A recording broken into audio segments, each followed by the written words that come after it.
Well, with that, let's welcome our dear brother Mike as he comes to share a little bit what God has done in his heart.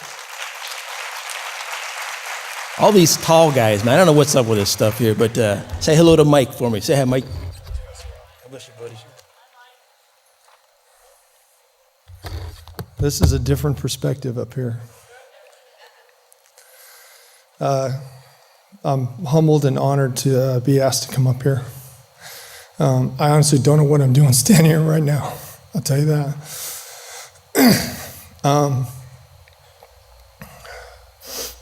My testimony, to be quick.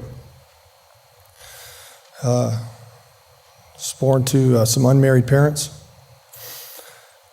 He left riding motorcycles, and she was 18, and I ended up in foster homes before I was 2, and got bounced around in those, got abused, beaten, all that stuff. Stayed finally in a home when I was about 5. Stayed with them. They were a foster home, but still I stayed there. I called them my parents. I didn't believe in love at all. I never knew it. Trust, there was no way.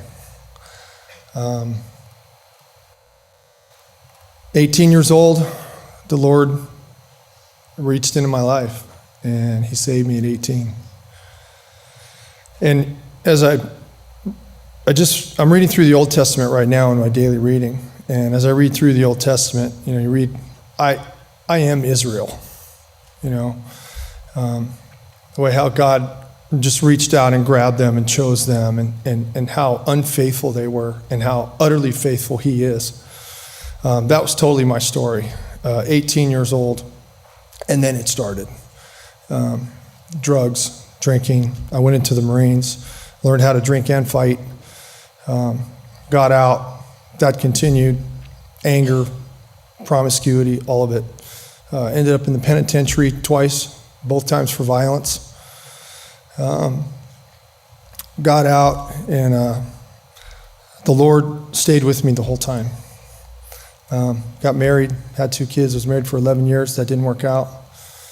The Lord was still in my life, never left. I met Jessica. We got married 2007.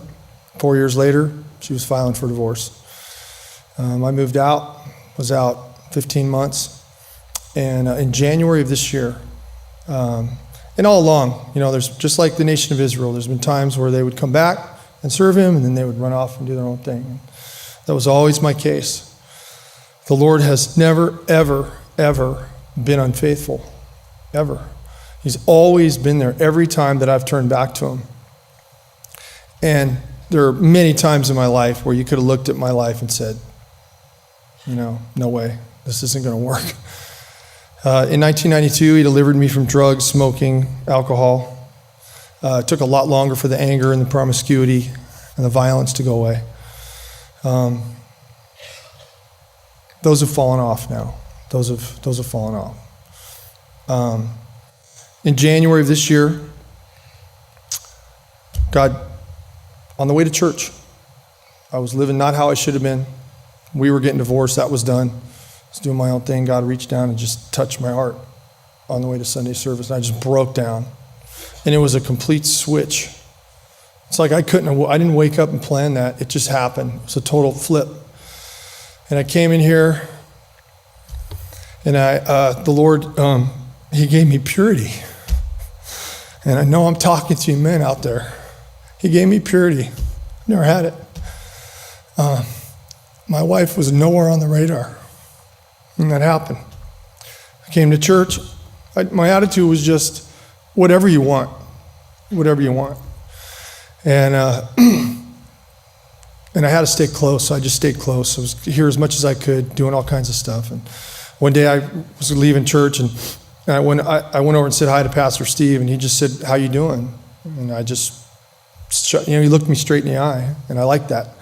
And I told him, I said, my marriage is, I'm getting divorced and it's not good.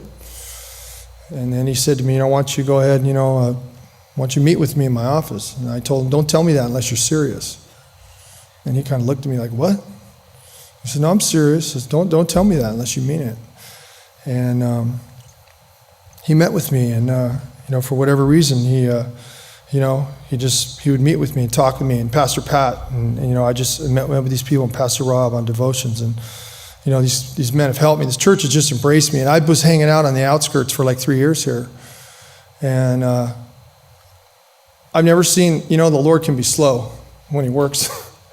I've never seen him work so fast and putting my marriage back together. I mean, he was like, okay, we're going to fix this quick. Within less than 2 months, I was back in the house. And I'm learning how to love. I'm learning how to trust. I'm learning how to do those things. The Lord is worthy of that. I own that. I tested him for so long.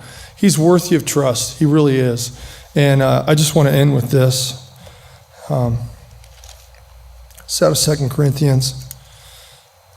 Therefore, we do not lose heart, though outwardly we are wasting away, yet inwardly we are being renewed day by day. Our light and momentary troubles are achieving for us an eternal glory that far outweighs them all. So we fix our eyes not on what is seen, but on what is unseen. For what is seen is temporary, but what is unseen is eternal. Keep trusting, keep loving. He will not let you down. And I really appreciate being allowed to come up here and do this. Thank you.